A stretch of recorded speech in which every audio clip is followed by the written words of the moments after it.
ఇవాళ ఎవడో ఒక బొక్కలాగా దొరకాడ నా చెల్లివికి నా చెల్లివికి ఒకటి కావాలా ఎవడో వస్తాడు బొక్కలాగాడు.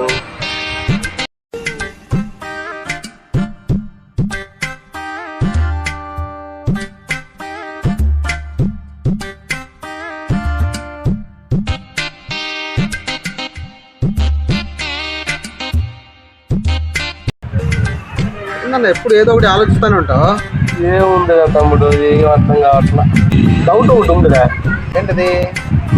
ఒక లెక్క డౌట్ అన్నా. ఏంటి? నీకు 500 ఇచ్చాను అనుకో. ఎప్పుడు ఇచ్చావునా? అనుకో అన్నా. ఏదో తేడాగా ఉందేంటి? సరే ఇచ్చావు. ఇచ్చాగా? ఇచ్చావు. ఇదే మాట మీద ఉండాలా? ఇచ్చాగా? ఇచ్చావు. ఇప్పుడు నెలకి 50 రూపాయలు చొప్పున 10 నెలలకి ఎంత అవుద్ది? 500 అయింది. 500 అవుద్ది కదా? అవును. ఇప్పుడు 500 అయింది కదా. 500 అసలు ఎంత? 500. 500 మొత్తం కలిసి ఎంత? 1000. ఏంది? ఎందుకు పుడతారో కూడా తెలియదండి మనుషులు కొంతమంది. 1000 అన్నావు కన్నా. నేను చెప్పానా అసలు ఎంత అన్నాను? 500. 500 అన్నావు. నువ్వు కూడా ఒప్పుకున్నావా? ఒప్పుకున్నావుగా. వడ్డీ 500 అన్నా. ఒప్పుకున్నావుగా. 1000 ఎక్కడో కొడుతుంది సీనా. నేను ఇచ్చేదేంద్రా బాబు? నా 1000 రూపాయలు నాకు ఇయ్యి. తినేటట్లేదు కానీ బాబాయ్ వస్తున్నాడు, అడుగు. అడుగు చెప్తాడుగా. రండి బాబాయ్, కూర్చోండి.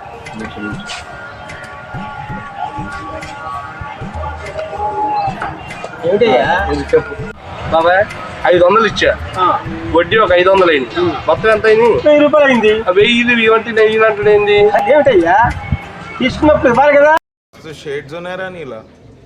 బాబాయ్ నేను వాడికి ఏం అవసరం లేదు బాబాయ్, అనుకోమన్నాడు అంతే. అదే అర్థం కాదు. 500 అన్నానా? అనుకోమన్నాడు. 500 అన్నానా? అన్నావు. 500 వడ్డీ అన్నానా? మొత్తం ఎంత అయింది? 1000 రూపాయలు. ఒప్పుకున్నాడా? 1000 రూపాయలు అయితే ఇయ్యి. అనుకోమన్నాడు బాబాయ్. అనుకోవడం ఏంటయ్యా? నీకు దండమయ్యా. వాడేమో అనుకోమనడం, నువ్వేమో ఇచ్చేయమనడం. మళ్ళీ దొరికారు బాబు.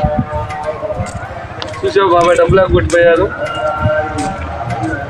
తగలబడిందయ్యా కాలం.